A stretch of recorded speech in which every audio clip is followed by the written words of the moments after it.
Hello, tremendous leadership listeners. I am so excited today because we are here to release the newest in our series of life-changing classics to change your life. You guys love them. And this is number 34, and it is called The Frank Perdue Way by none other than Frank's wife, Mitzi Perdue. Mitzi, welcome. What a joy to be here with you. And I'm such an admirer of your late father. So this is just perfect to be talking with you. I love it. And for our listeners out there, you have heard Mitzi on my podcast before, and we've got connected through the tremendous Mark Victor Hansen. So as you see, it just keeps going and going and going. And Mitzi, tell people a little bit about yourself and why you wrote this book. I wrote The Frank Perdue Way. Well, the biggest reason is I figure that Frank was really successful guy. I mean, he started with no employees, had 20,000 at the time of his death. And I started thinking, what did I see in Frank Perdue that other people could use? And I came up with a list. I haven't counted how many ideas are in that book, but there's probably 100. But they're little steps that, each one isn't that important, but you put a lot of them together and it can create success beyond your wildest dreams. Well, and I wanted to share that with people. Absolutely. And we're going to unpack that a little bit. And I love it. And for our listeners, you may be thinking, Perdue, the Frank Perdue. That's right. The chicken man, right? It takes a tough man to make a tender chicken. And I love that. And Mitzi, tell the listeners about when you came into Frank's life. At what stage? I was 48 and he was 68. Mm-hmm. And I was living in California. He was living in Maryland. We met at a party in Washington, D.C., and we decided that chicken and rice go well together because I was a rice farmer. I love that. I love that. Okay. So Mitzi got to see up close and personal. And this little book, you guys, what you love about the life-changing classics is they're meaty. They're wonderful, but they're quick. Eat them, digest them. And Mitzi has in here, it's called The Frank Perdue Way, Simple Steps, Super Success. And I can't think of a better tagline in this. Mitzi breaks down 6 of the key areas that Frank Perdue implemented. And any of you can implement 6 that he implemented. And then under each of the 6, as she said, there's a lot of tools in there. She unpacks 5 actual ways that you can execute, because it's good to talk about these things, but she will give you as leaders and managers and everybody in your organization, various ways that you personally can take exactly what Frank did and take it and plunk it right down in your organization. So one of the things that I really love, 2 that stuck out to me, is listen. And talk to me a little bit about what you saw Frank, because you think, oh my gosh, the big CEO, he knows it all. He just, everything he touched, he scaled a business. Talk to me about what you share in the chapter on listening and how you can develop this invaluable skill. All right. He had a skill that's open to everybody. I mean, you can do it. And it's the following. I think that one of the keys to his success in employee engagement or just influence was he listened to people. And I'll be very specific about this. I used to notice that whoever he was with, he was listening 90% of the time and only talking 10% of the time. And then, there was another aspect to this. When he listened to you, it was kind of amazing. I mean, it was almost hypnotic might be the word. Not quite. I'm close to it, but work with me on this. What he would do would be his entire focus of attention would be on you. And he wasn't, I know this, he wasn't thinking, oh, what am I going to say next? No, he was listening to you, absorbing it, making it almost part of him. And if he's gaining useful information from you, he's going to make it part of him.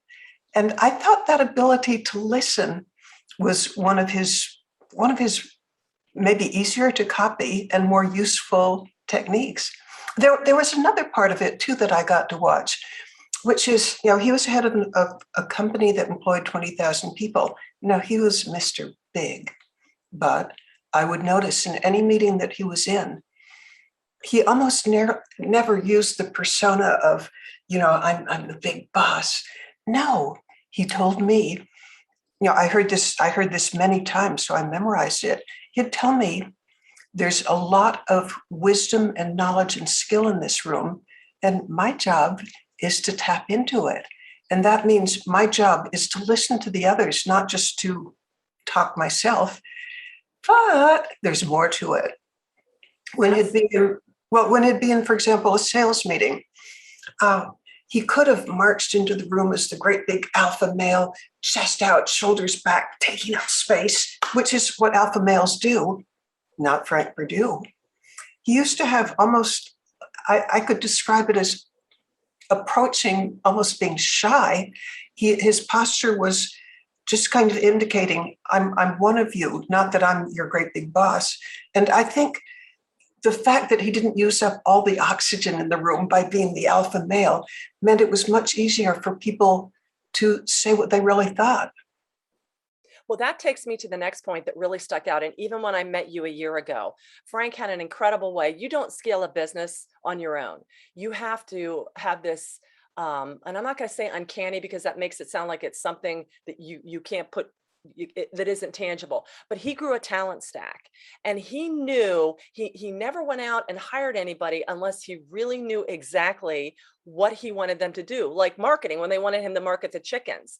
And I love when you say freedom of speech to give him feedback. In your section on lead, you really talk about inspiring undying loyalty, which you think about, is that even a thing anymore? Oh gosh, yes. In the best companies it is. But you really talk about how Frank really encouraged people that really pushed back on him. And he was tough, he was firm, but he was fair. But he wanted that, hey, I may be the boss, but you got to tell it to me straight. So can you unpack that? How did Frank, how was he able to find the right talent? Because there's so many leaders out there, this is their biggest hindrance. What I think he was just excellent at was he would tell the people who reported to him or who worked with him, I want to hear the bad news, not the good news.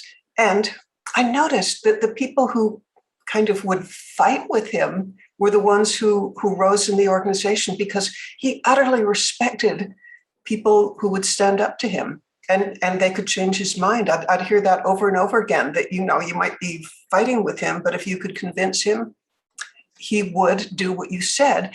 And I have an opinion on that. I think that's incredibly valuable. First, because, well, it makes people feel important when you listen to them and respect their opinions. But second, it helps the CEO or the boss get a more realistic view of the world if he's not surrounded by yes men. And let me say since we're talking about Frank, I'll use he, but any boss, male or female, don't get surrounded by yes people, because you'll get out of touch.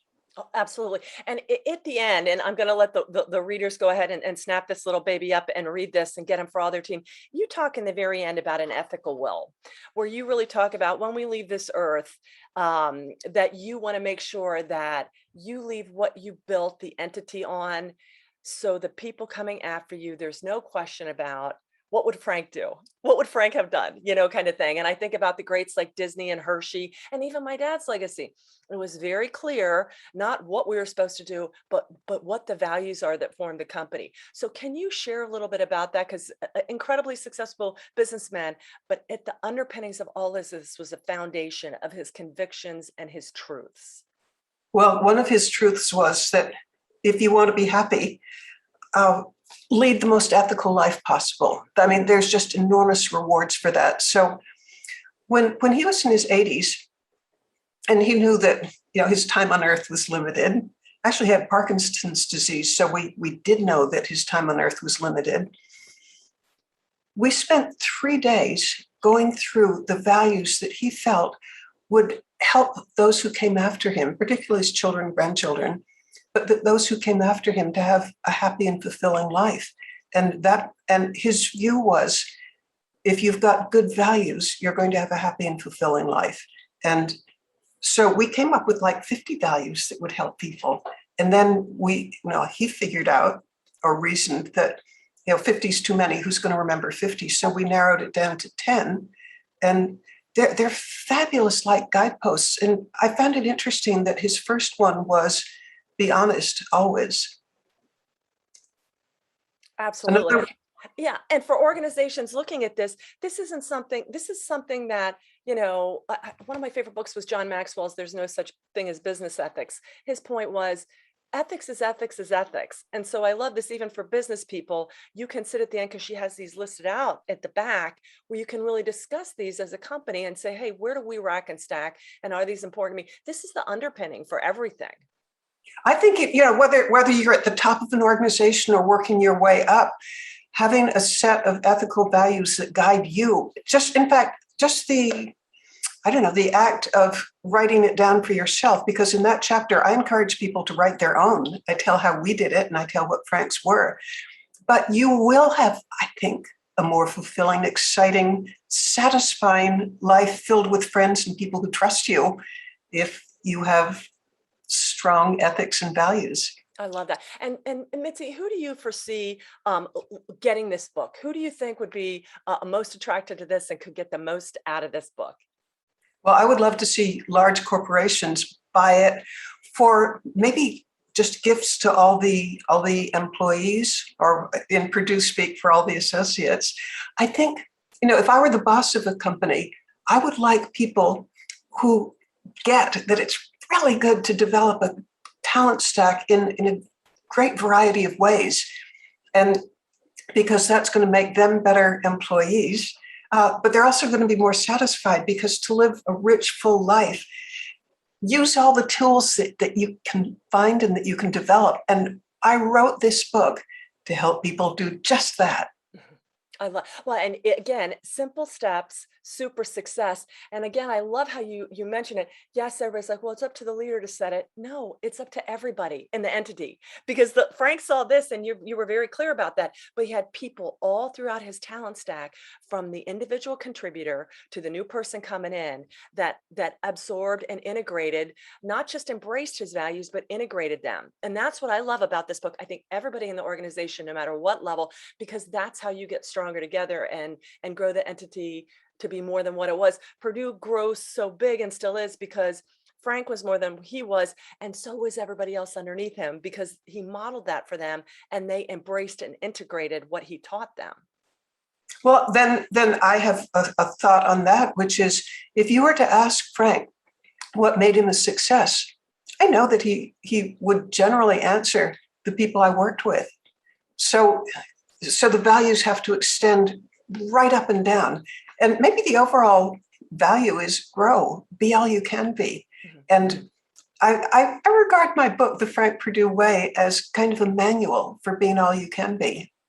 And each step, every one of them, correct me if I'm wrong on this, but am I not right that every step that I suggest is doable?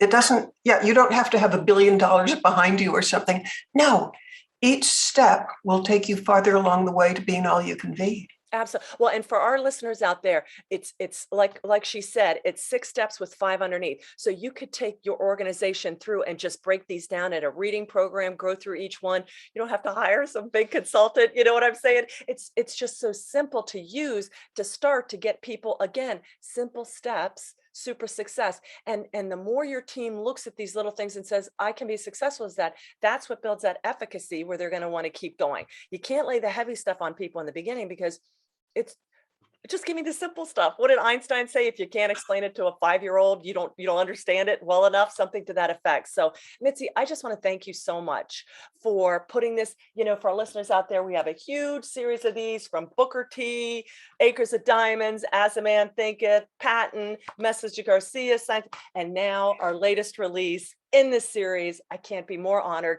because only the great seminal thinkers that continue to change lives get to make this list. Is Frank Perdue, The Frank Perdue Way. Mitzi, thank you so much for putting this together and continuing what Frank started, so others can continue to be more than what they started life as. Well, being part of this has just been sheer joy. Absolutely. Thanks so much. So our tremendous fans out there, you be sure the book is releasing. It's over on Amazon, and make sure you go over to tremendousleadership.com, where you can buy them in bulk and get hundreds, thousands for your organization, so you can read them all together. And be sure and reach out and connect with Mitzi. She's a wonderful resource, a beautiful advocate, unbelievable sister, and beautiful spirit, 80 years young and just getting started. Right, Mitzi? Just getting started. That's what my dad said when he turned 80. He's like, this is going to be the best decade of my life. You know what I'm saying? So I'm just so thankful for you, for all you continue to pour out. I wish you much success and much tremendousness. And to our tremendous fans out there, thanks for being part of our tremendous tribe. Have a tremendous rest of the day.